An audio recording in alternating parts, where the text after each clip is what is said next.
Okay, so we are ready to go. Okay, let me go back. Not yet, not yet. Okay, let me go back. All right. So Margarita, yes, I will show you the wine. So we'll start with a white wine, which is a Grave. Then we'll have a San Emilion Grand Cru. Then we have Phelan Segur, and we finish with a Sauternes. I'm gonna talk about all the wines. I'm gonna have them on the presentation in here, so don't worry about it. So just for you guys to know, this is going to be the first wine for those of you who have the white, okay? If not, I'll talk about the white. You can salivate, and then the wine number 2 is going to be the Folie de Chauvin, okay? So 2015, and I'm gonna talk about that as well. But before we taste, there is some theory that we have to look, right? So I'm gonna talk about that in a second as well, all right? So welcome to the Wines of Bordeaux presentation. My name is Alessandra Esteves. I am an official Bordeaux Wines Tutor, and I have my pen here with me tonight to make it really official. So you see it is a presentation by the L'École du Vin de Bordeaux. So I'm gonna share a little bit of theory about Bordeaux, and then we are going to taste and comment on the wines. If you need to make questions, please use the chat box, okay? Again, I cannot hear you or see you, so please communicate with me and other attendees to the chat box. And since I have Celeste and Nicole in here, both are amazing educators. If I'm not seeing the questions, please help me and answer the questions as well. You're allowed to, okay? We have a couple of specialists in Bordeaux tonight. So Sarah McCartan, for instance, she's also a specialist in Bordeaux, and she can also help. And Antonio is also a specialist.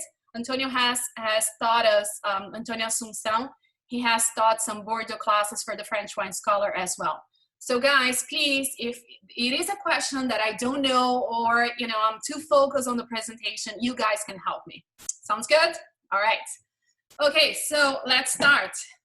So this is the beautiful Bordeaux, okay?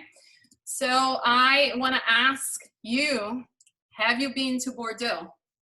And you can vote. Can you vote? Okay, I see some people raise hands. Okay, oh wow. A lot of yeses, a lot of no. Okay, so let me do like this. All right, now can you see something popping in front of you? Oh, now you can see, I finally learned. Third week is the best one. So, okay, so Mary, you're going October, November this year, 2020, or have you been in 2019? Yeah, so Shannon was supposed to go for Fête Le Vin. I know. Okay, Christopher was there when he was young. All right, so, okay. So here are the results. So 34% have been in Bordeaux, 66% have not been in Bordeaux. Okay, so Bordeaux is a beautiful wine region and also a beautiful city. So the city is named Bordeaux. And in here, this is, and actually it is a beautiful place in Bordeaux. So it's called Place de la Bourse. So yeah, it's beautiful. It's right in front of the river. And the pictures are great, just like this. It is an historical building. Nowadays, this used to be the stock exchange in Bordeaux. Nowadays, they use it for events and other things. But there is a restaurant in here, and it is where people meet. Yes, okay. So talking about Bordeaux, this week, we were supposed to have the Bordeaux en primeur. So, when they show the new wines from the new vintage, this was supposed to be this week. So for those of you who are saying, yes, I was supposed to go, I was supposed to be in Bordeaux this week. So that is why I chose, this subject. And why not taste Bordeaux at home then, right? All right. So another picture of Bordeaux. This is called Les Cités du Vin. So it's the city of wine. It is a museum, and for me, it is the best wine museum in the world. It is not only about French wines or Bordeaux wines, but also, you know, you have Russian wines, you have wines from Brazil, you have wines from Morocco, Tahiti, and then they have, you know, a library, a restaurant, a wine bar. So it is a beautiful place. So Bordeaux is a beautiful, beautiful city to visit, okay? All right, so the roadmap for tonight, we are going to do an historical overview of Bordeaux. We are going to talk about Bordeaux today, technical advances in the vineyard, which is super interesting, technical advances in the cellar, of course, Bordeaux diversity, and do some tastings, okay? So beginning with an historical overview of Bordeaux. So Bordeaux has always been a very ancient vineyard. Of course, you know, the Romans planted vines in there, just like they did in the whole Europe. But a very important fact was 1152, when Eleanor of Aquitaine, which is this region in France, married to the English king, Henry Plantagenet. And this was the golden age of Bordeaux wines. So of course, now this part of France was part of England, okay? So the commerce between Bordeaux and London, for instance, was great because of this partnership now. So later in the 15th century, this part was recaptured by France, and they finished the trade with England. So the English could not drink any more Bordeaux. And I'm just waiting here to see what Alexa and Jacqueline will start chatting with Sarah, saying, you know, about the British people, because that always comes in the presentation.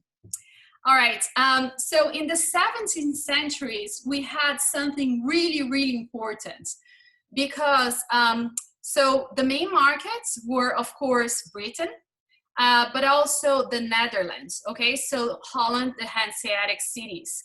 So do you guys know what happened in the Medoc, or how the Medoc was created and who created the Medoc, so to say? For the French wine scholar students, so Brenda is saying the Dutch. Yes, Dutch engineers, very good, Marco, exactly. So the Dutch, they needed more land to plant vines, because back then they wanted to plant white grapes. So they drained the Medoc Peninsula. They were very good at that. You know, think about that as a land that had a lot of water. So they drained the Medoc Peninsula, exposing the soils and the gravel, and with that they planted more vines. So the whole of the Medoc that we are going to talk about in a second was really because of the Dutch, okay? And then later in the 18th century, there was sports, thanks to the trade with the Caribbean. So now Bordeaux was exporting not only to Europe, but to the other areas in the world, okay? All right, 19th century was very difficult time for Bordeaux. So they had a lot of diseases that, you know, powdery mildew first, then phylloxera, and with phylloxera, they lost 2/3 of all vineyards because of this pest. So it was a very difficult time. And then in the 20th century is when we have a couple of things happening. First, the foundation of the Institut National des Appellations d'Origine, which is, you know, the organism responsible for the appellations. And then we have in 1948, so after the Second Great War, the foundation of CIVB. So nowadays the CIVB, which the name is Conseil Interprofessionnel du Vin de Bordeaux. So they are located in the city of Bordeaux. They have a wine bar, really cool wine bar, by the way, and they handle the École de Bordeaux. So those two organs kind of, they helped establish the name for Bordeaux again, okay? Very important. All right, and today, Bordeaux is the largest AOC vineyard in France. So take a minute to look at this map and see how big it is. So you see Bordeaux has 111,000 hectares. And the second region is the Rhone Valley, In here, you see the Rhone Valley with 68. So that is almost half of the size of Bordeaux, okay? So do you see Champagne in here? So Champagne is about 1/3 of Bordeaux. So very small. And then Burgundy, for those who are Burgundy lovers as well. So again, about 1/3 of the Bordeaux area. So Bordeaux is very, very large, okay? And because of that, we have a lot of diversity as well. So Bordeaux represents about 1.5 of the world vineyard area. I learned recently from Nicole that Napa Valley, for instance, represents 0.4. So, you know, Bordeaux it's very large compared to Napa. And yes, 1.5% of the production, of the world production, okay? So really important region in terms of size and in terms of value too. So the sales for Bordeaux wine, 56% are in France, and then a little bit more than 44% is exported, okay? So basically they consume a lot of Bordeaux wines inside France. Now, I wanna show you in here the top 3 Bordeaux exports destination. So in terms of volume, okay, so thousands of hectoliters, we have China as number 1. And then USA and Belgium are almost the same, number 2 and 3. So, you know, by looking at that, we are not doing a great job, guys. And we need to drink more, okay? Any Belgian in here? Anyone from, you know, watching us from Europe tonight? Let me know, because, you know, this is a tiny country. I don't know how many people does Belgium have, but, you know, the Americans are not doing their job. We need to drink more Bordeaux, right? That's what we are doing tonight. So I do respect the Belgians, Sarah, but, you know, seriously, these people do a great job. We need to drink a little bit more, okay? Now, in terms of value, it is a little bit different. So first we have Hong Kong, and Hong Kong is very well known for having, you know, for buying the high-end Bordeaux. So you see Hong Kong compared to China is just a small part, but they do deal with a lot of the high-end Bordeaux wines, okay? So next we have China, and then third we have the USA, okay? So meaning, where are these guys? Where is Belgium in here? So they drink a lot more volume, okay? And yes, we drink the same amount of stem, but we like a little bit more quality. So it is one of the 3 biggest in by value, okay? Yeah, so Brooklyn says there's a lot of French living in Belgium. Okay, that is a good, it is a good, yeah, okay, I think you're right, Brooklyn. Probably, you know, the Belgians are drinking beer and the French living there are drinking Bordeaux, right? That makes sense too. All right, so moving forward, I wanted to present some of the Bordeaux diversity. And the first wine is coming soon, okay? So bear with me for a little while. So geographic location for Bordeaux. So Bordeaux is in the 45th parallel in here. So you see just like north of Italy, and then you have Croatia, Romania, all in the same parallel. And if you compare it to California, it's between Napa Valley and Oregon, okay? So yes, Bordeaux is not too much north, so that is why we can have Cabernet Sauvignon and red wines. It is not a very cold region. We actually classified Bordeaux as moderate climate, okay? So, and that is why it's good for red wines. And this is the Bordeaux wine growing area. So you see, we have, first, let me explain just the features, then we go and talk a little bit about the appellations. So in here, you have the Atlantic Ocean to one side, and then you have the Gironde estuary, okay? So this Gironde estuary will bring the humidity from the sea inland. And then you have 2 rivers in here, the Dordogne and the Garonne. So all this humidity coming from the sea are going to be also in these areas, okay? Bordeaux is a flat land. We don't have any elevation, no mountains, no rolling hills. So yes, you're very close to the sea. The only thing that we have is a forest in here that shelters the region from the bad weather. So this is Bordeaux. I'm gonna go back to the map in a second. So far so good?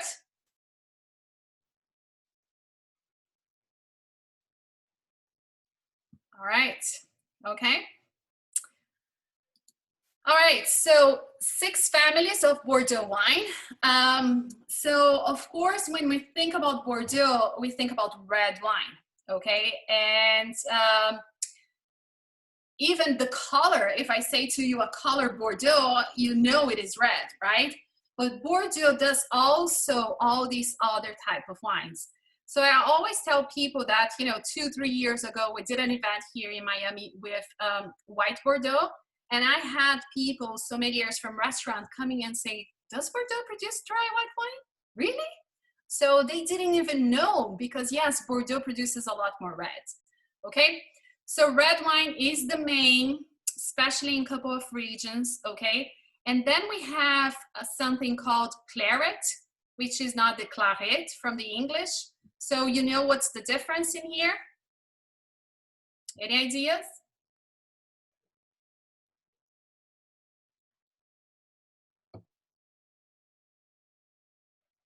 Thank you, Vicky and Daniela. I like when people say no to me as well, okay? So yes, we are communicating. Okay, so let's see. So Sarah, Antonio, Nicole, talk to me in here. Oh, okay. So Nicole said, it is a halfway between white and red. Isn't that a rosé? A blend of rosé and red for Shannon. Okay, yeah, almost there. So Antonio says light red, not white, not red. Okay. And then, yes, okay, thank you, British people. So they are explaining, so Sarah is explaining that claret is a posh English people call red Bordeaux.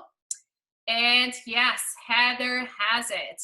Exactly. So this claret in here is a light red. It is not a rosé. It is not a red. It's a light red wine. Okay. So what happens for the production of this wine is that they will take the skins off the juice first. So, you know, it doesn't ferment too much with the skin. It's more skin contact than rosé. Natalie's right.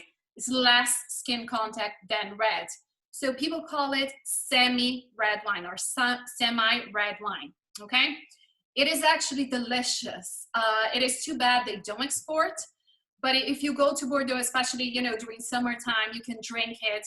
It is a little powerful and stronger than rosé, but not as a red wine. So it goes really well on a summer day, okay? All right, so yeah, I'm going to talk about that muguet in a second. So then we have rosé, just like we have from elsewhere in the world. Dry white wines. We have the sweet wines like Sauternes, and in the case in here, it's really sweet, is dessert wines. And then we have crémant. So that is the sparkling wine made in Bordeaux, okay? So can I call it champagne if it is made in France?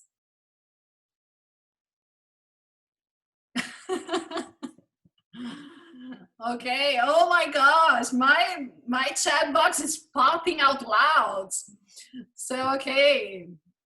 Oh, great people. Okay, exactly. Okay, you're all great. You know, I don't have to type anything. Yes. So champagne only comes from Champagne in France. So for any other sparkling wine made in France, we have to call it crémant, okay? So in this case, crémant de Bordeaux is made with the grapes that they have it. So Semillon, Cabernet Sauvignon, Cabernet Franc, whatever, Merlot, whatever they have it, they have to make it. It's the same method as champagne, okay? But they have to call it crémant. So Brent says it is better than champagne anyway. Well, it is cheaper than champagne anyway. So usually a crémant costs in the US around $16, $18. Champagne, you know, we are talking about $35 to a couple of $100. So yes, but it's delicious. So did you know Bordeaux made all these styles of wine?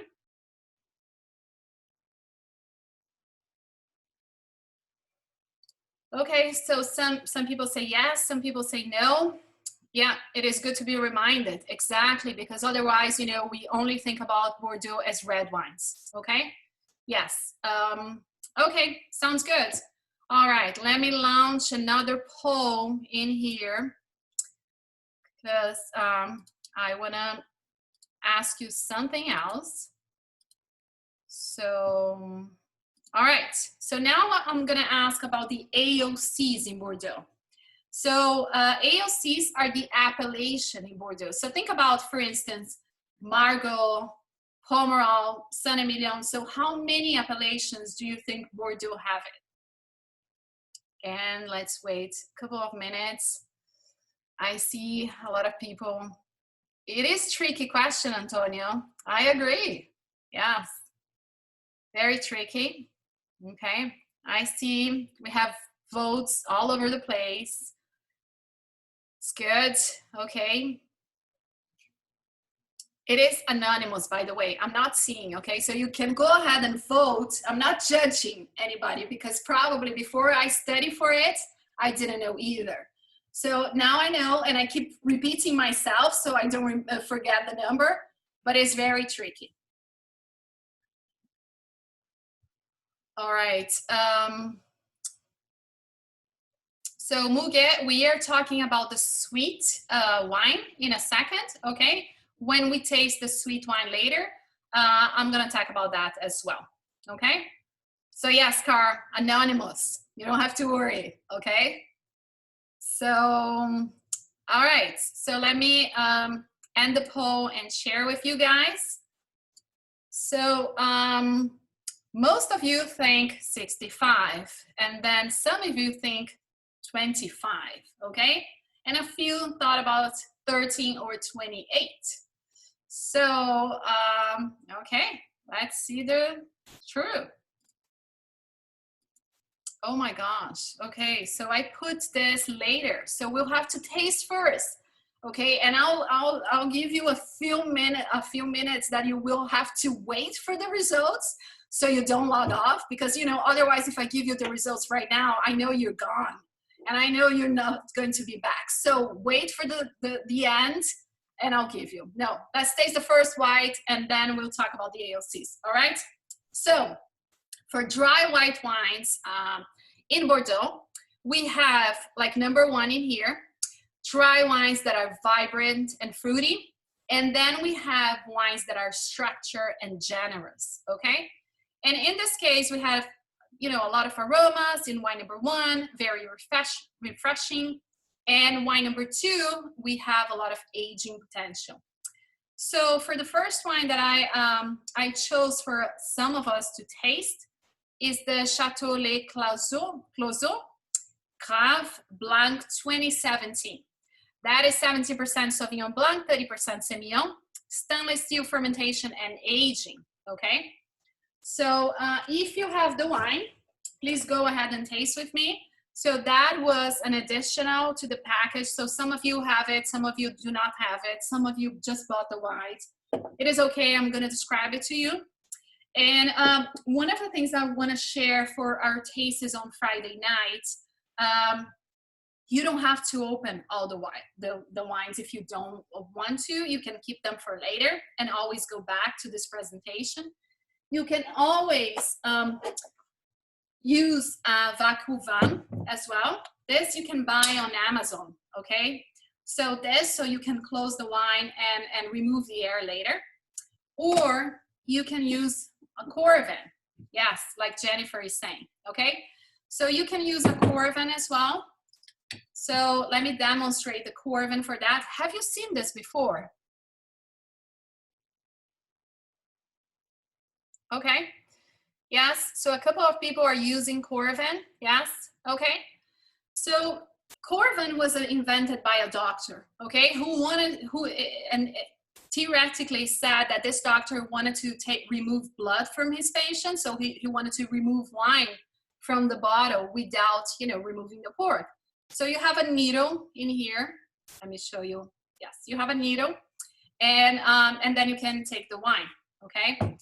So Jacqueline is drinking them all. Good for you.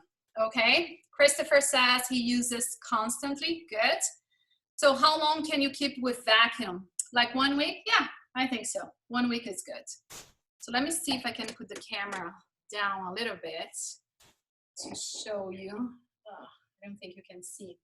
But basically what happens is that you put some air in, and the air in here is called argon.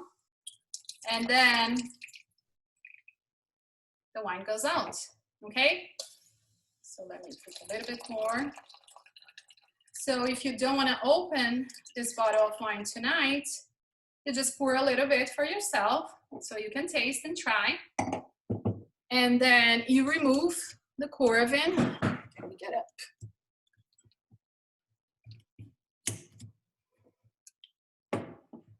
And the wine is still sealed with the cork, okay? So it is a great gadget for you to taste wines. Costs a little bit, I don't know, $200 maybe, but it is great if you wanted to, you know, do a lineup with a lot of wines, okay? Yes, Eduardo is saying it's Friday, open the bottle, you know, and finish. I agree, especially the weekend, right? You can drink one tonight, one tomorrow morning, so yes. Plenty of options. All right. Okay, guys, for those of you who have the graph, so let's start tasting it, and please participate. Tell me what you find in the wine. That's interesting. Okay. Stone fruit, says Jennifer. Absolutely. This is like white peaches. Cat pee on the nose. Agree, Car. So yes, it's very that gooseberry Sauvignon Blanc type of wine, right? Mario is saying smoke. Yes, I agree. Okay, citrus, lemon, pear, and apricot.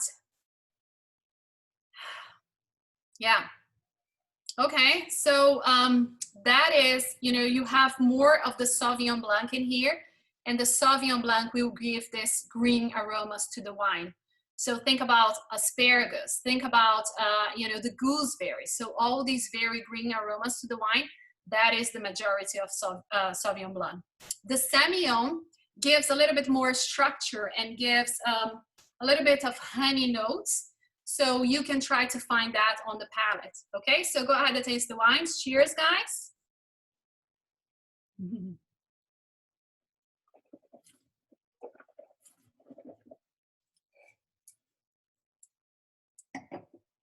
Okay.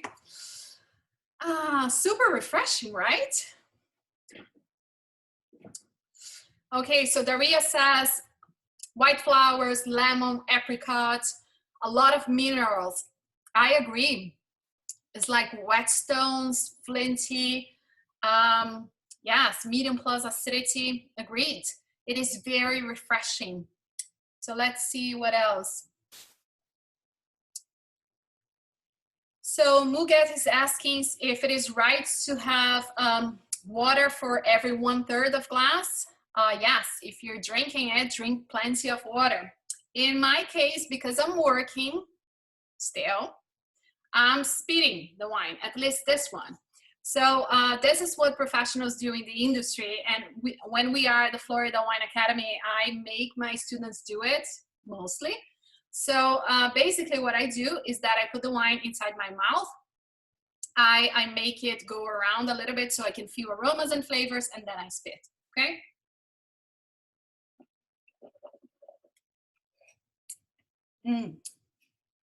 Yes.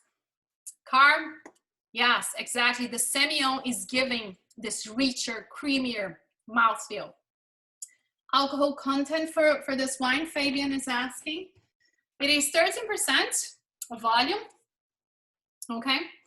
And yeah, this is in the graph area. I'm gonna show you on the map, but this is, okay, it's all good. Nothing is broken. So this is south of Bordeaux with gravel soils. So it is a very good region for Sauvignon Blanc and Semillon. All right. Yes, great acidity. I think the wine is super refreshing and delicious. Food pairing for this wine, guys? Any suggestion?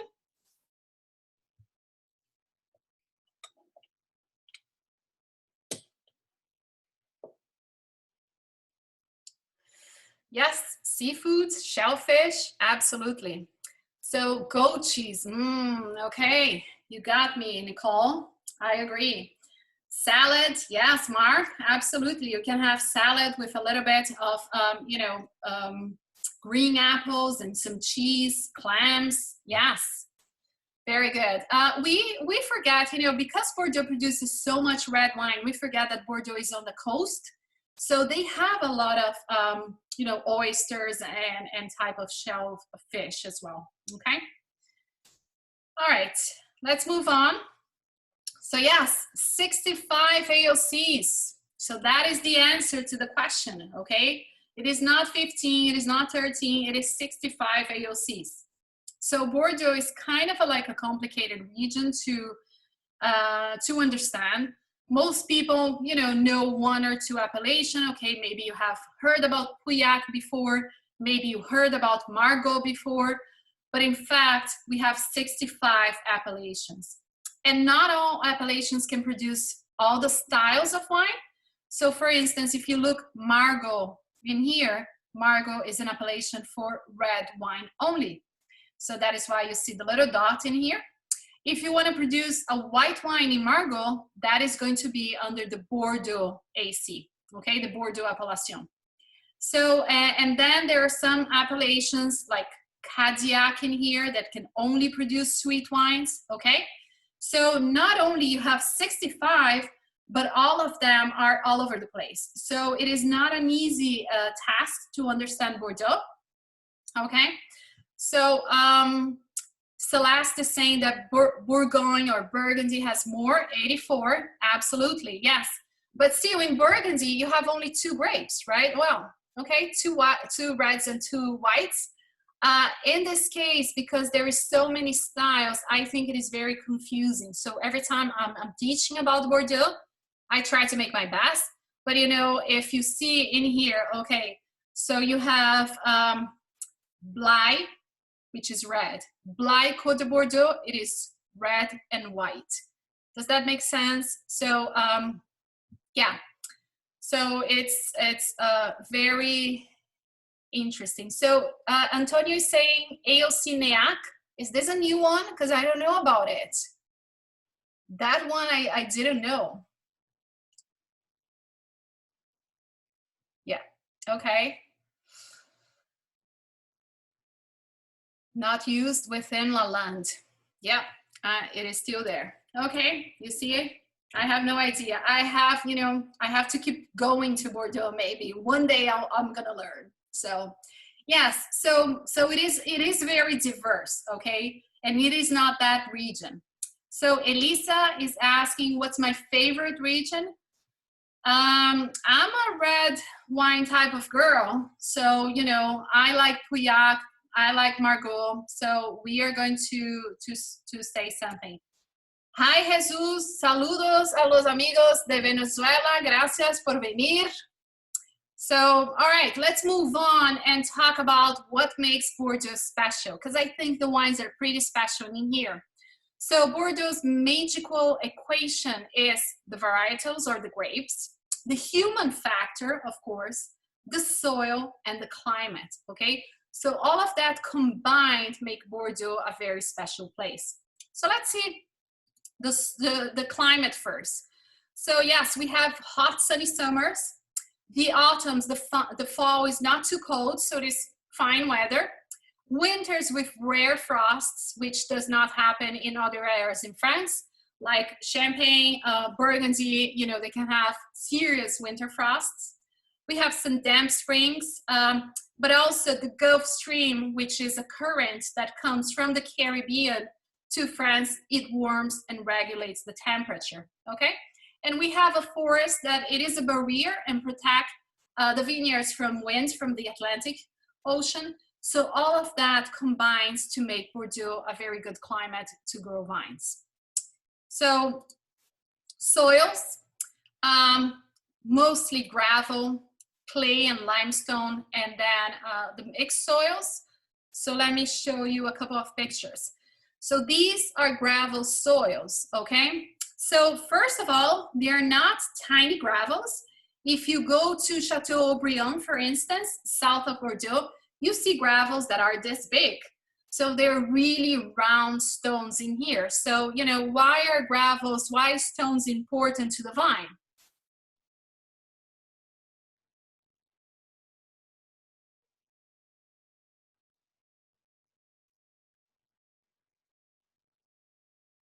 Okay, drainage, yes. Keep the heat at night, perfect. Yes, heat, temperature, okay.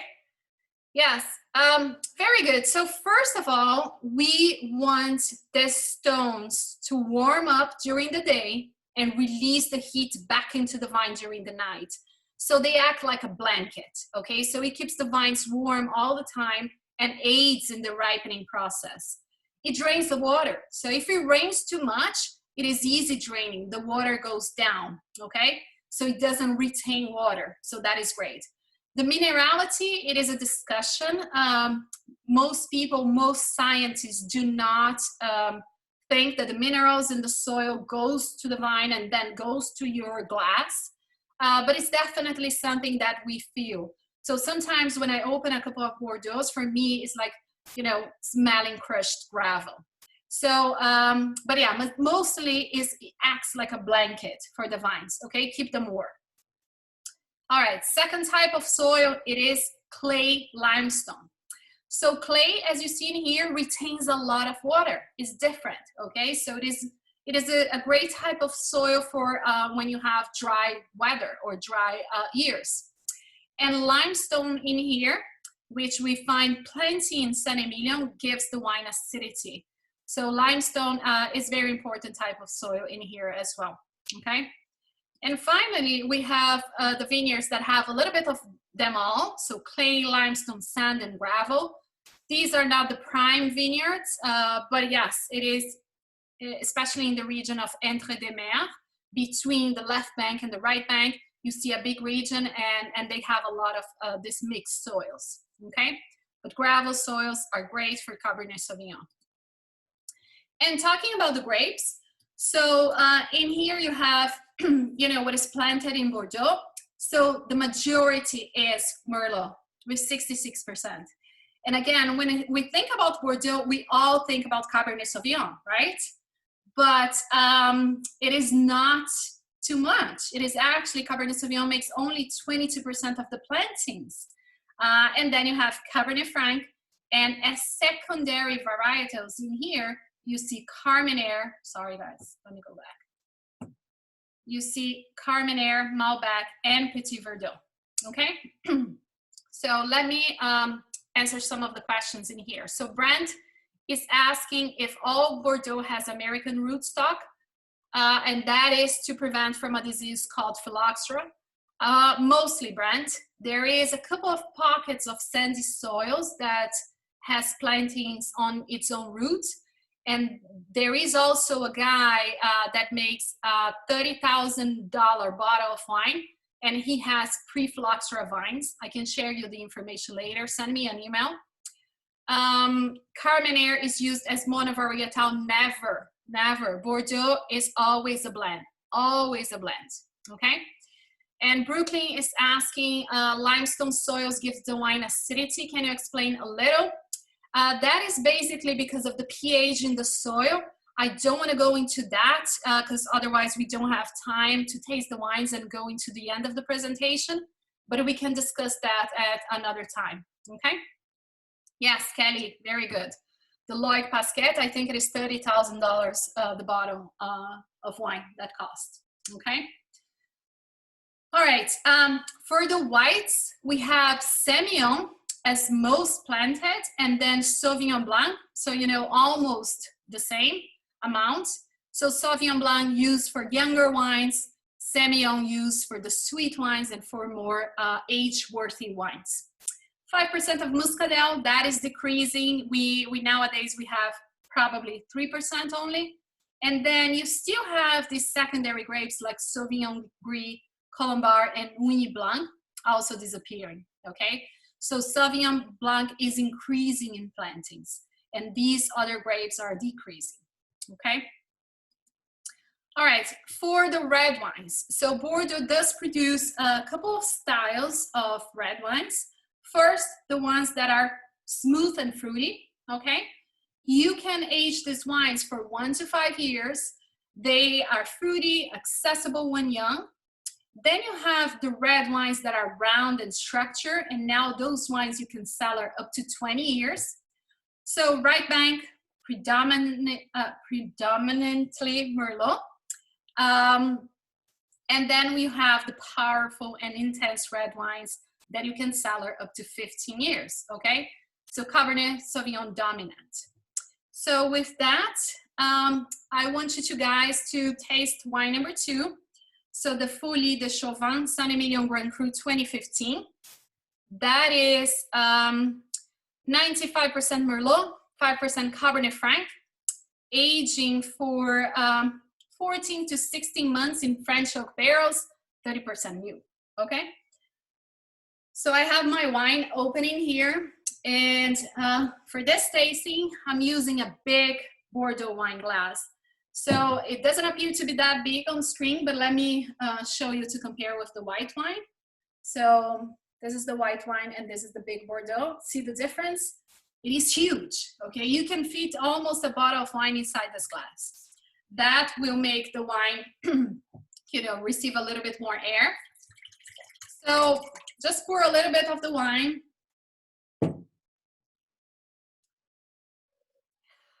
Oh, that smells great. Okay, so guys, if you are in Brazil or other countries, please let me know if you're drinking something and what you're drinking. And also, I know a couple of people in here that registered last minute. If you're drinking some Bordeaux, share with me, okay? So, okay, so Leticia is saying a Petit Cheval 2008. Okay, not too bad, right? So, very good for you. All right, so Daria has Chateau Les Saint Emilion Grand Cru 2012. It's going to be a little bit different, but you can have that, okay? So where do you recommend to buy the wines you suggest? So we have a wine shop called 305 Wines. And what we are doing, Mugat, is for this webinars, we are selling the wines as well. So you can buy the wine packs from us. We'll deliver it or ship to your home, depending where you are. And then we can taste together, okay? And as long as we are in the situation, we are going to meet twice a week. So next Wednesday, Nicole Ramos in here, she's going to present a webinar about rosé wines. So it's 3 delicious rosé wines. And next Friday, I'll be back with a very special thing. I'm gonna tell you later, okay? So Sarah, it has the Verdigan au Médoc. Eduardo has a Saint Emilion Grand Cru 2008. Good, guys. So Hannah is in Australia, so she's having coffee. Hi from okay, which city in Australia, Hannah? Mark, can I ship out of states? To some states, yes. Not every state allows us to ship, but yeah, depending on the state, we can. So Boca Raton, Florida, yes, we can ship to Boca Raton. So Italian wines are favorites, Maribel, I hear you. My first webinar was on Italian wines. So Daniela is having a mimosa with cremant. Good for you. That seems like happy hour to me. All right, Sydney in Australia, good. Kobe has the Chateau Bertinat L'Artic Saint Emilion 2015. Okay, and Natalie has a Côte de Bourg 80% Merlot, sounds good. Susan had La Grange Clinet, Côte de Bordeaux. Oh, wow, okay, great. Okay, guys, I see that you treat yourselves really well. Good to know. All right. So, okay, so let's, for those of you who have the Saint Emilion, or if you have, you know, a right bank Bordeaux, a Saint Emilion, or Pomerol, or a Côte de Bordeaux, probably you have the same aromas and flavors. So talk to me, what can you smell on the nose?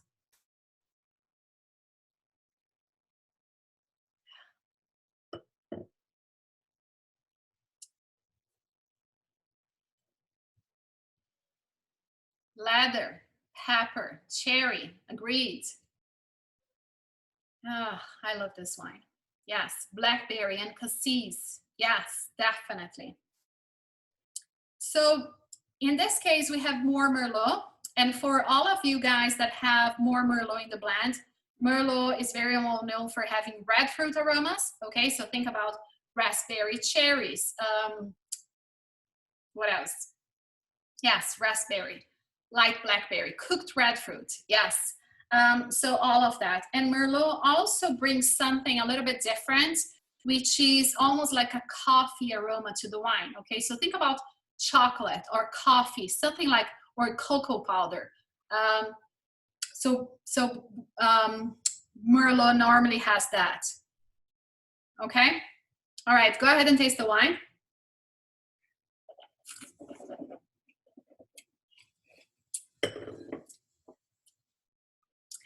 Yes, Mario says chocolate. I agree. It's like milk chocolate, or maybe 60% chocolate. It is, even in the taste, it's like chocolate. Yes, wet leaves, Nancy, very good. So the 5% Cabernet Franc in here will add a little bit of spiciness and will add a little bit of this green aromas as well. Yes, so yes, baking spices, the pepper, the bitter cherry, yes, all of that, okay? So the wine we are tasting is a 2015. The picture in here says 2014, but we are tasting the 15 vintage, which is one of the great vintages in Bordeaux, okay? They say a great vintage has to have 5 factors, you know, starting with very wet winters, and then, you know, not any frost during the springtime, hot summers, and then dry falls. And this year they had the perfect conditions. So 2015 is a great year for any Bordeaux wines. And this wine has now almost 5 years of age, but for me, the wine is still super young. You do feel the tannins, right? They're not, you know, soft and easy you know, but you can feel that. A couple of feedback in here. So Mario is saying light. Yeah, it's definitely, this is not Cabernet Sauvignon, right? It is not super powerful. It is smoother on the palate, and that is Merlot.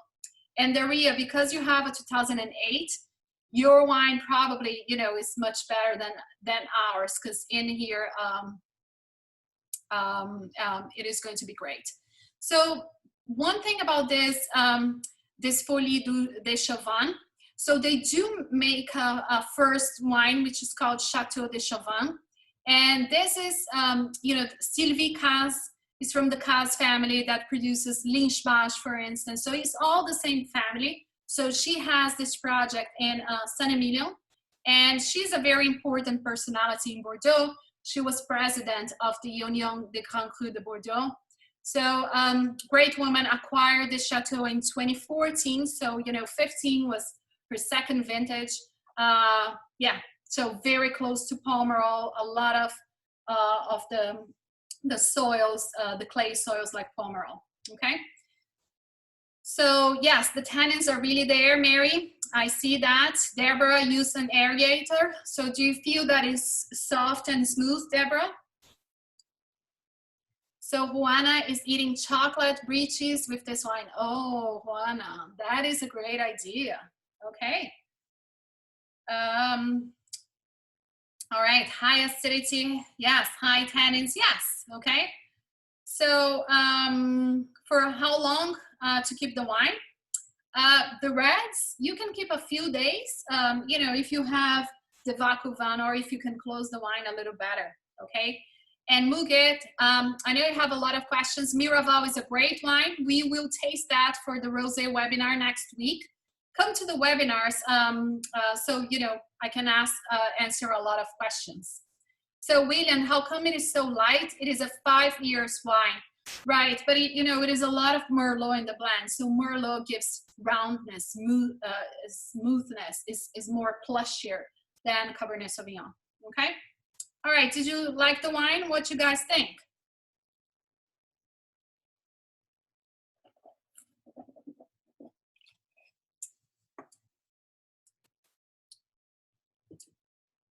It's delicious, yeah, lovely.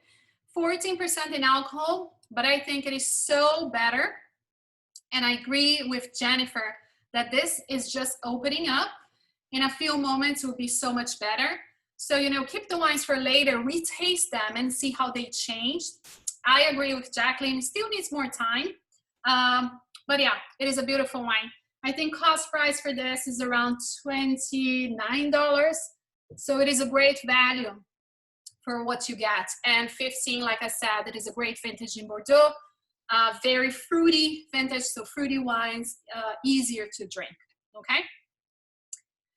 All right, let's move on a little bit. And I wanted to talk to you a little bit about the technical advances in the vineyard, okay? So Bordeaux is a region that invests a lot of money in the vineyard, in the winery, in research, in development. And I wanted to show you some of the things that these guys are doing because it is super interesting. So first of all, let's talk a little bit about climate change in here. And in this case, you can see on the map how Bordeaux is changing, okay? So in these 4 pictures on your right, you see Bordeaux 30 years ago, okay? So you have winter, spring, summer, and fall, okay? And that is the whole of France. So Bordeaux is just right here. And then now you see France nowadays. So the winters are much cooler, okay? The spring is earlier, so you have warmer springs. Summers can be quite hot. So you see the difference in summer. So Bordeaux is just right here where I'm pointing. So nowadays, you know, temperatures can go into 24 Celsius, for instance, whereas in the past you have 12 Celsius for Bordeaux in summertime. That is the average temperature. And then fall is much warmer. So because of these changes, of course, you know, people had to adapt. And in fact, Bordeaux has now allowed different grapes to be planted. And, you know, 10% of the vineyards only for Bordeaux appellation, but they have allowed Touriga Nacional, which is a Portuguese grape. They have allowed Alvarinho or Alvarinho, which is a Spanish grape. So they are allowing other grapes to be planted because they are seeing that, okay? And winemakers do see the change as well. So they have to fight against, you know, all these changes. So first, against frost, now they have anti-frost towers. They have this mobile wind turbines. So, you know, the wind blows so that the air does not, you know, stay cold in the vineyards. You're moving the warm air with the cold air. People use helicopters. And in fact, I was in Bordeaux last year, and on May 5th, they had a frost, severe frost. And frost, normally if you have spring frost, that comes earlier in April, not in May. So they have, May 5th, they had a spring frost. And I remember, you know, talking to one of the people in Pomerol, and they say, yes, last night, Petrus or Chateau Petrus, they flew the helicopters all night long. And the thing about the helicopters is just like wind turbines, right? You're moving the air, so you're mixing the warm air on the top with the cooler air in the bottom, so you're mixing the air and keeping those vines warm. So, of course, for Petrus, if you're charging $3,000 for a bottle of wine, that is included in the price, not so much for the other people, okay? So you have sprinklers, you have candles, so you have a lot of different things against frost. And also, you know, they do control about diseases. So in here, you can see a map that they are controlling almost every day in April and seeing, you know, you as a region have a higher chance of having mildew, which is a fungus diseases. So yes, go ahead and spray your vine or don't spray your vine. So they are keeping all of that so to help the winemakers so they don't lose the crop, so they don't lose any vine or any grape, okay? Of course, another thing for Bordeaux, they wanted to preserve biodiversity. So, so nowadays you have 85% of the plots are grass covered. So you can have, you know, a lot of animals living here together. So the vineyards do not look like before, you know, which was really organized. Nowadays, you have all of these things living together. And bats is one of the big things now, not only for Bordeaux, but other regions are using bats. Do you know why? Have you heard about bats in the vineyard and how they can help?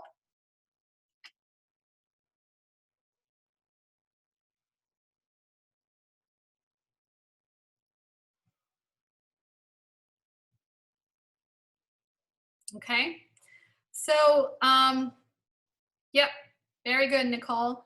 So yep, very good, Alexa. It is exactly that. So there is a grape worm that goes into the vine, and it is a pest and can, you know, create diseases. So the bats will eat those worms, keeping the vineyards clean.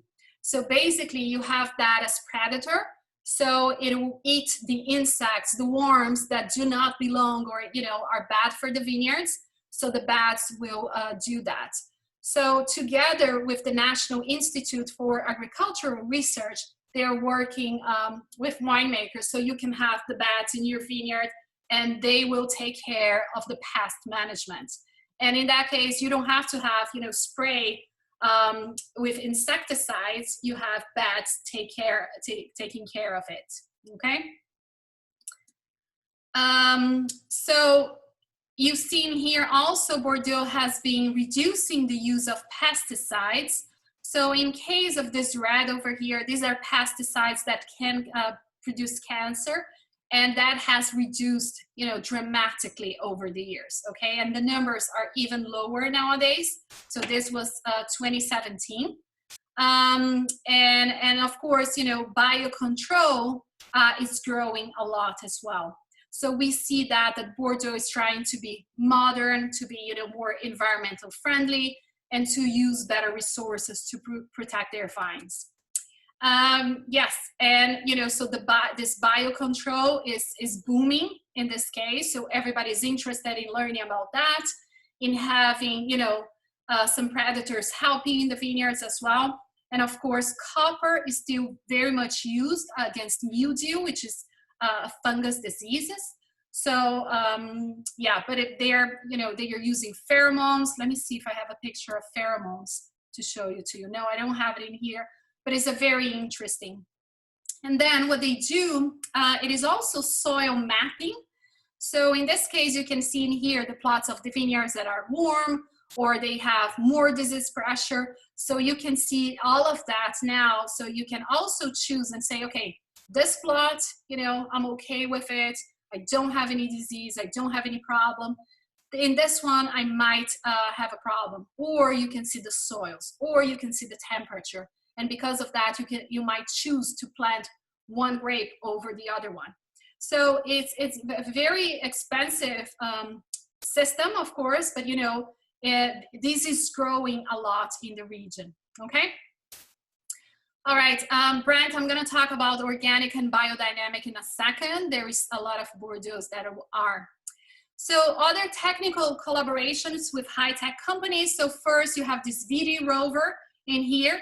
So it is, you know, just a robot that goes for weed control, okay? So think about the robots we have at home to cleaning. In this case, they clean out the grass and something. And then they use drones for vineyard surveillance. So the drone can go vine by vine and help you, you know, if it is picking time, if the grapes are ready, if it is, you know, if you want to see the vines. So nowadays you can use drones and watch it from home, okay? From everything. So super interesting what Bordeaux is doing in here. And then in the cellar, also, you know, Bordeaux is experimenting with a lot of things. When we think about Bordeaux, we think mostly about French oak barrels, but they are using a couple of different things. So amphora is one thing that I have seen a lot in Bordeaux. So this terracotta amphora. And they have this, created this wine donut. Okay, so this is a press, but it's like, it is an inflatable press for very gentle extraction. So it kind of, you know, opens up and presses the wine. So yes, also in the vineyard, in the winery, we see new techniques, new materials being used, okay? And for aging, yes, we see barrels, oak chips and staves, but of course, concrete, stainless steel, concrete eggs, and the terracotta amphora. So all of this is made in Bordeaux. So Nicole is asking, the wine donut only for amphora? No, they use it and they can, you know, later put in stainless steel or put in oak. So the wine donut, it is just for pressing and it is really nice. All right, let me move on because, you know, we don't have much time and we have still 2 wines to go and a little bit of theory. So in here you can see choice of material for fermentation, and that depends on house style. So you can ferment in cement vats like this one's in here, or you can have stainless steel, which is very easy to clean, make fruitier wines, or in large oak vats, okay? And in here you see the small oak barrels and the terracotta amphoras. So all of this is the choice of the material. So that also brings diversity to the wines, okay? So they use also design. So if you go and visit the wineries, they are really beautiful. In this case, you see the cement tanks are super high end. And nowadays, you go and visit these wineries and they have this stainless steel, which are like floating tanks. So they are all up in the ceiling. You have to look up and say, okay, is the wine, you know, in here? And they do everything by gravity. So this is a tank, it contains wine. So when you're ready to put this wine inside the barrels, you just put a hose in here and you just distribute to the barrels, okay? There's no use of pumps because pumping the wine makes the wine a little bit harsher. So flowing by gravity is something, you know, that they think makes the wine more elegant, okay?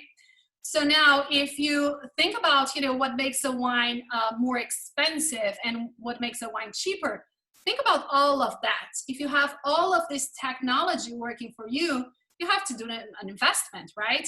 So that is why you need this.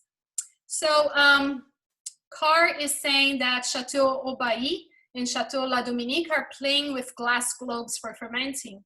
You see another very interesting thing. So glass globes, imagine that.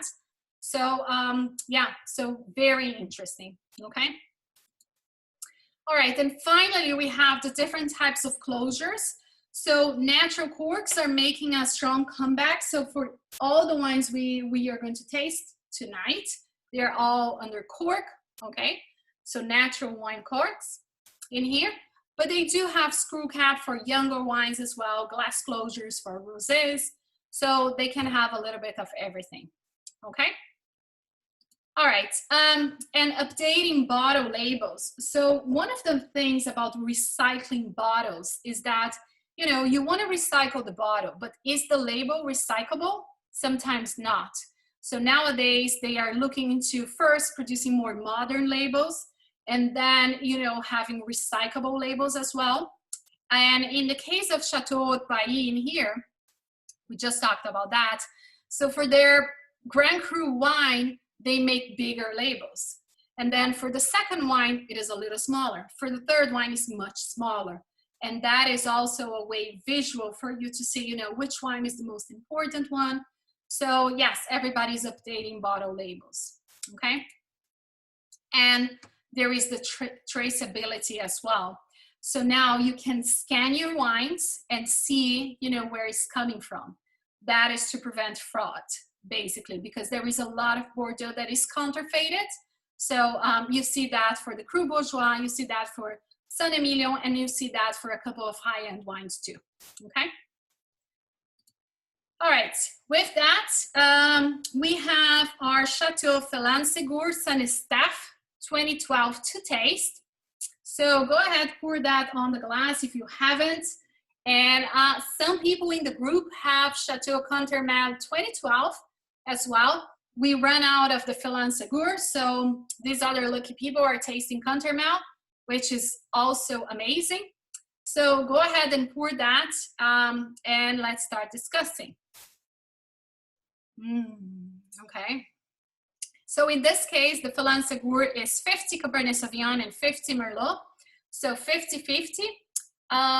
Ladies, for you tasting the Countermel, it is 60%, and gentlemen, right? Sorry. Ladies and gentlemen, for those of you tasting the Countermel, it is 60% Cabernet Sauvignon, 30% Merlot, 4% Petit Verdot, and 6 Cabernet Franc, okay? So it is a blend of everything.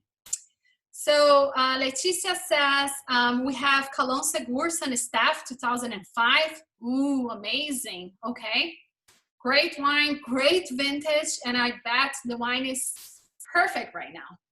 And Mark has La Dame de Montrose. Oh, I love Montrose. Mary has Chateau La Rocher 2015 Grand Cru Classé. Oh my gosh, guys, you're well. Okay, so if you're all tasting more Cab de Merlot, not for us in here, but you feel definitely in the nose, on the nose, you feel more Cabernet Sauvignon, right? So tell me what you smell.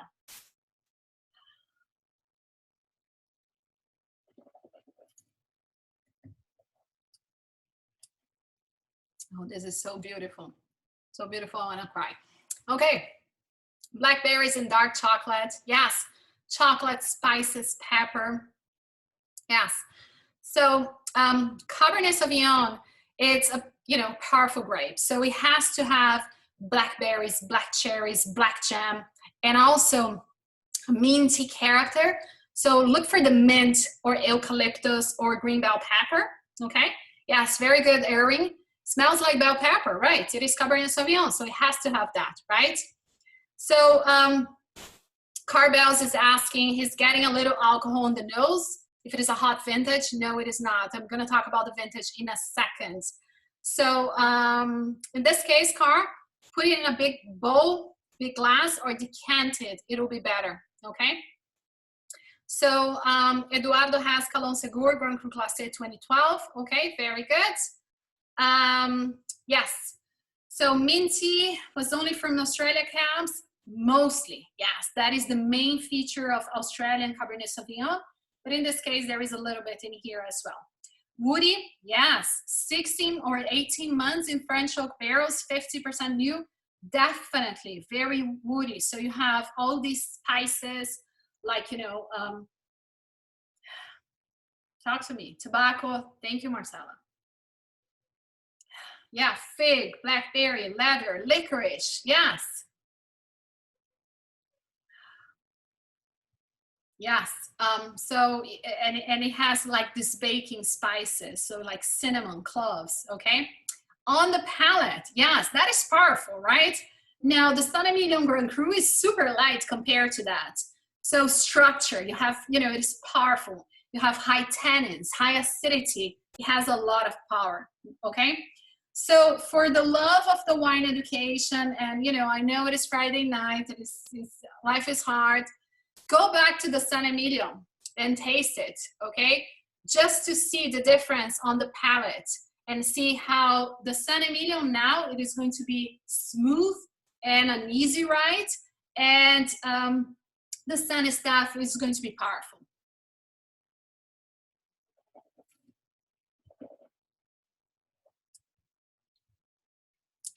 Yes, I agree, Deborah. Much more body for the Cabernet Sauvignon.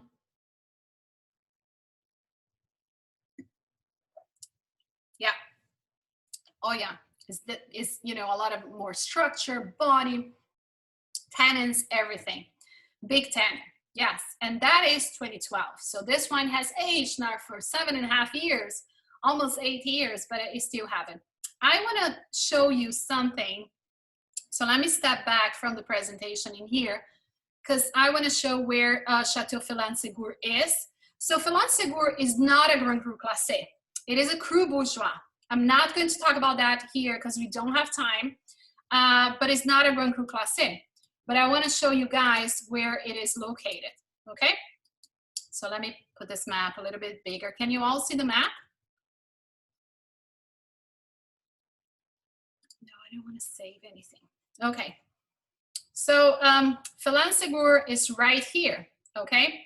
So Montrose is just, it is not too far. they actually sold a piece of land to Chateau Montrose a few years ago. Then we have, you know, La Font Rocher is very close by as well. This is Saint Estephe. This is the river, okay? The Google picture is not very good, but this is the river. And so these are the vineyards.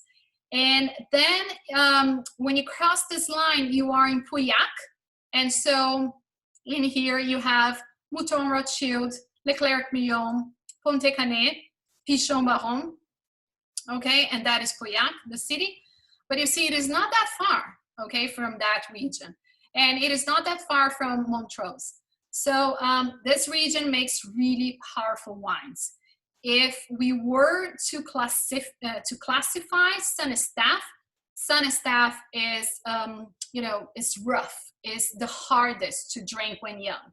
So that is why we need to age this wine a little bit, okay? Yes, Sarah says, this makes me want to go to Medoc. Yeah, me too. And for the people drinking the Cantermel, so Cantermel is a Grand Cru Classé, and it is, it says Au Médoc on the label, but I want to show you where it is. So again, this is the river, this is Cantermel, and this is Margaux, Palmer, Dissan, Brun, Cantenac, Dossac.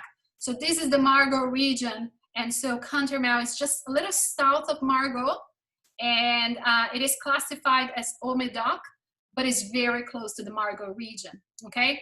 So that is why, you know, you have elegant, refined, smoother wine than the one that we are having in here. Yes, I agree. It is a great wine. For the price, I think the bottle is around 40 something in the US, or at least we sell for that. And, you know, you're drinking a Grand Cru Classé, super high quality. The wine is really delicious, okay? All right, any more comments about the Phelan Segur? Are you happy?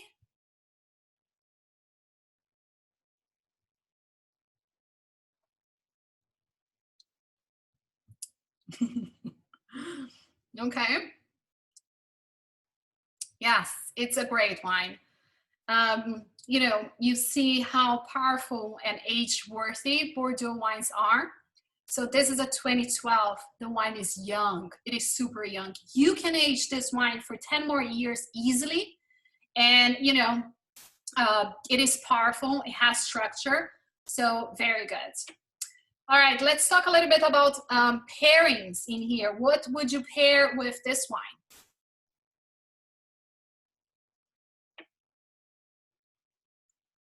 Steak Béarnaise. Oh, yes, I'm hungry.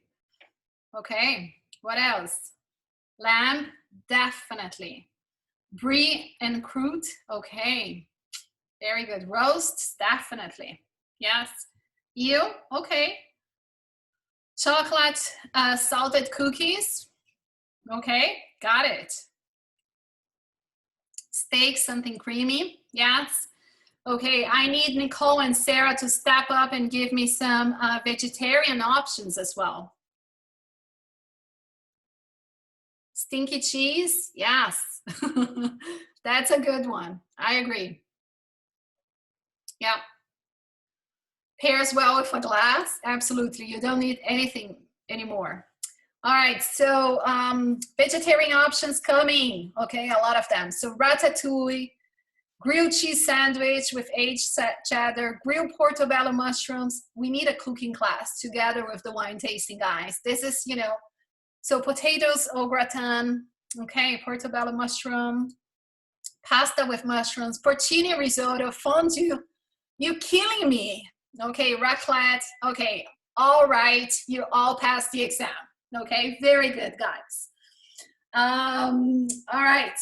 Excellent. Okay, so let's check one last thing before we taste the Sauternes. Okay, so just tiny bit of theory in here, and I'm gonna talk about the sustainable methods because it is important for the last wine that we are going to taste. So first of all, we have this environmental certification in Bordeaux, which is called Terra Vitis. And Terra Vitis, you know, it requires you to use things sustainably. You have to reduce chemicals, you know, recycle your water. So it is an environmental certification. As of right now, the numbers for varieties in Bordeaux are like 60%. They are aiming at 100%, meaning everybody will have to have this, okay? They have to be sustainable. So that is in course right now. Then we have the organic viticulture, okay? So for the organic viticulture, now it is prohibited for use to use synthetic chemicals, limits a couple of things during winemaking as well. And you have this European label in here, and the French label AB, Agriculture Biologique, is optional. You can have both on the label as well, and that means you are organic, okay? So let's see if this wine is, because Guiraud is actually organic. So let's see.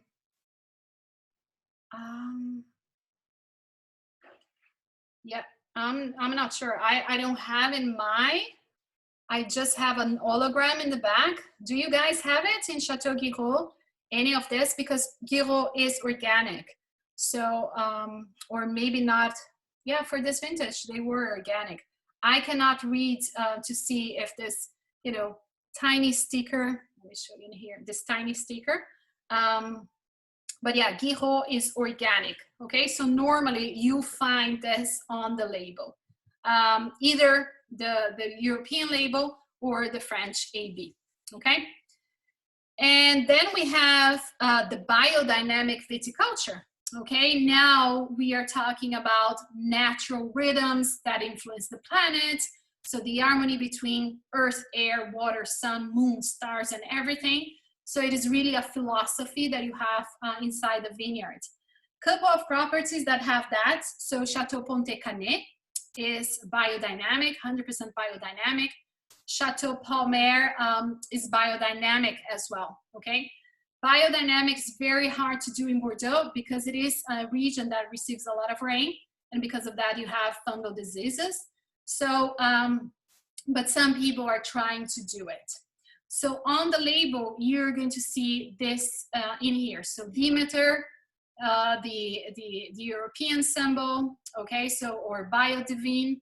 So you're going to see this on the label, okay? All right, and last but not least, I wanted to show you how to make sweet wines in Bordeaux, okay? So the grapes for sweet wines in Bordeaux are attacked by botrytis, which is a fungus, but in this case it is called a noble rot, okay? So it is a rot, but it's a noble rot. So the grapes will go all the way from, you know, yellow grapes, then they will be attacked by the fungus, they'll start to shrivel, and they will look like this, which is really ugly, but they make an amazing sweet wine, okay? So of course, yields are very low for these wines. It's very hard to make. It is not every year that you have the perfect conditions for botrytis, and then the wine is really, really special, okay? So with that, we can have two types of sweet wines.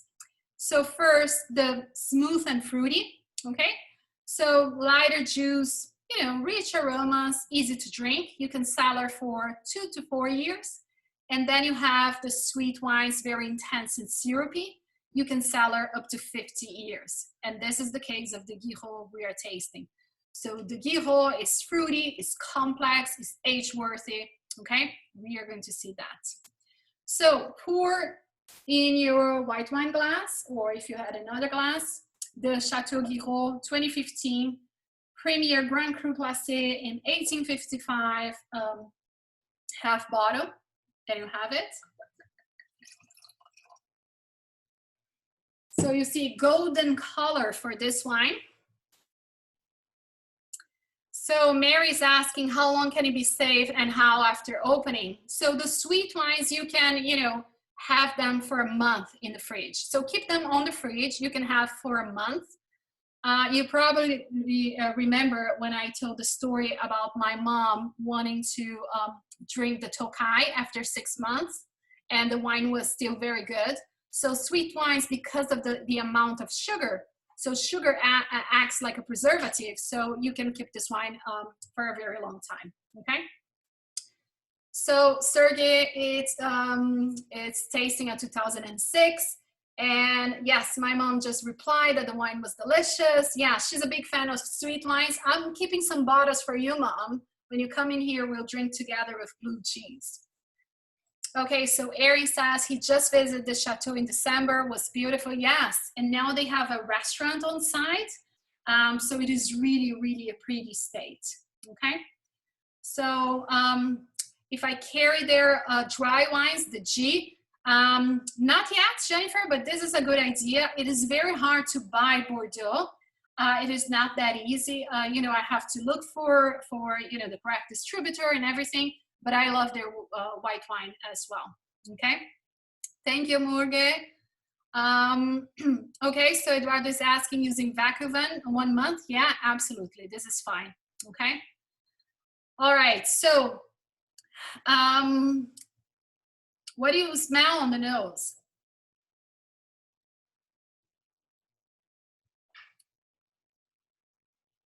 Pineapple, right.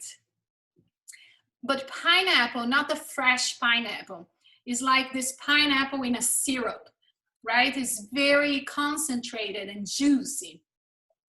Yes, very aromatic, peach, very ripe peach and apricots. Real pineapple, thank you. Honey, yes, okay. So somebody said woody, yes. Seen here, the fermentation was done in small French oak barrels, 90% new, and then aging another 24 months, 2 years in French oak barrels. So yes, in this case, they want the wine to last and to last forever. So it's not only fermentation, but aging in French oak barrels. So yes, it's honey and candied lemon peel, the caramel. Yeah. Okay.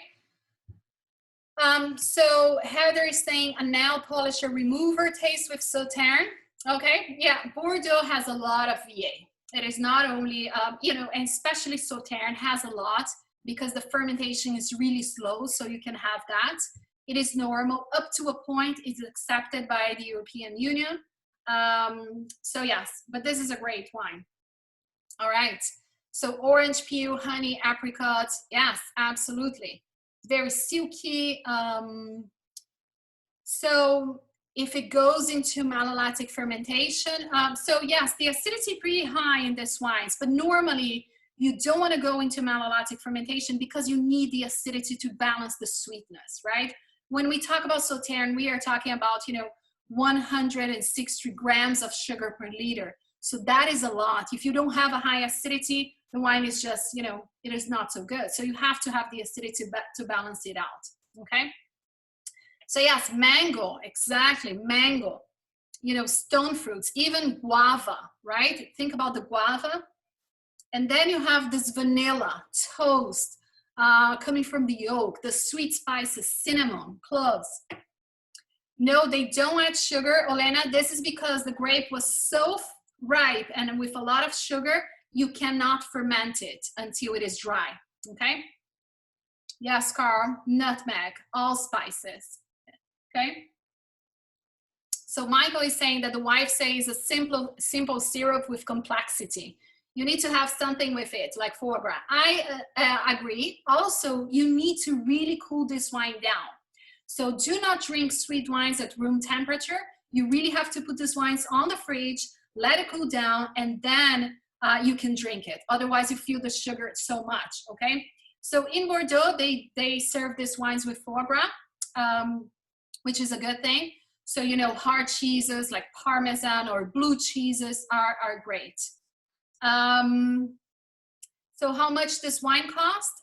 So $39, the half bottle. So these wines are not inexpensive, but you know, for how they make this wine and how much work it gives them, it is not too expensive. And you know, a quick comment in here, you see that I put Premier Grand Cru Classé in 1855, okay? So you see that on the label as well. What does that mean? So this is a classification that classified states like Chateau Latour, Chateau Lafite, Chateau Margaux, okay? So this wine is a premier Grand Cru Classé, just like these other chateaus. And, you know, we cannot afford to drink every day a Chateau Margaux or a Chateau Lafite that will cost $1,000 or $1,200. So in this case, for this wine, $39.99, it is good enough for me, okay? All right, any other comments in here? Yes, it is a gift from nature, I agree. Roquefort ice cream, yes, exactly. With cheese is just perfect. It is just perfect. No, put it in the refrigerator, okay? So not on the freezer, don't freeze the wine, because, but yes, it's a great bottle for the price, okay? So very long finish, I'm still tasting the wine, okay? This is a sign of quality as well. And this is 2015 vintage, which is the perfect vintage, like we were discussing for the San Emilion, for the white wines, this is perfect.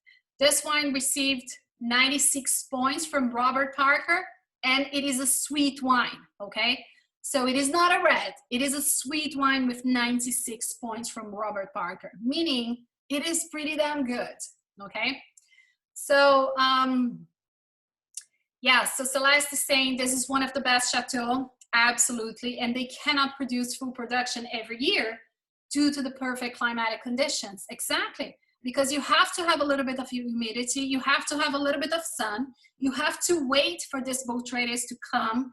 Sometimes it comes like gray rot, and then, you know, you cannot harvest any grapes. So it is really hard to make. And then when you have a dried grape, just like this, that you saw in here, imagine how much juice come off this grape. None, right? Just a few drops. And then you're making wine from these grapes. So it's really hard to make sweet wines. And this is great. So Jonathan is asking how much can you age a wine like this? Many, many years. Remember, the sugar acts like a preservative. So yes, easily 20, 30 years. Okay. How do you compare this to a Chateau d'Yquem? Great question. So, you know, I wish we had Chateau d'Yquem for us to taste tonight. Chateau d'Yquem is my favorite sweet wine in the world. It is one of these wines that I tasted and I said, oh my gosh, this is like, you know, you taste on a 100-point wine. This is a perfect wine. It is, you know, it's the best sweet wine I ever tasted in my life. And then again, you know, if you compare to the other Lafite, Latour, Margaux, Chateau d'Yquem will cost maybe $400, $500. It is not that much compared to those wines, but it's a lot. So for $39.99, I'm happy with my Guiraud Premier Grand Cru Classé. I think it is very good. Okay, yeah. So even above Essentia, yeah, so Essentia is a great wine, but it's a wine that you can, you know, take drop by drop. You cannot have a glass. And Sauternes is you can have a glass of Sauternes with some cheeses and some foie gras, and it's really delicious, okay? All right, guys, so any other questions? Let me check the time, 7:38 p.m.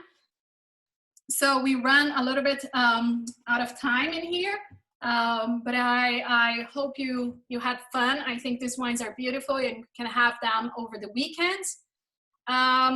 Okay, so next Wednesday we have the Rosé Wines webinar with Nicole. Wave, Nicole. So and then next Friday I'm gonna do Tempranillo. So I'm gonna have Muga from Rioja, and I'm gonna have Emilio Moro from Ribera, and a Tempranillo from Argentina. So we will compare and contrast Rioja, Ribera with very good wines, and then a Tempranillo from Argentina. So we will discuss the grapes, discuss the regions and everything. It is not yet on the website. I still have some work to do. The wines are with us already. So, and we are making it, you know, the package is really affordable for next week. I'll put the details on the website tomorrow. So if you want to check back, and I'll see you then. Yes, thank you so much, Mario, Lucy, Jesus. Thank you. Yes, thank you, Antonio. Obrigada. Mil gracias. Yeah, thank you so much, guys. Yes, have a great weekend. Stay safe, stay inside, drink some wine, and stay tuned. And I'll see you guys next week then. All right? Cheers, guys. Happy Friday. Thank you.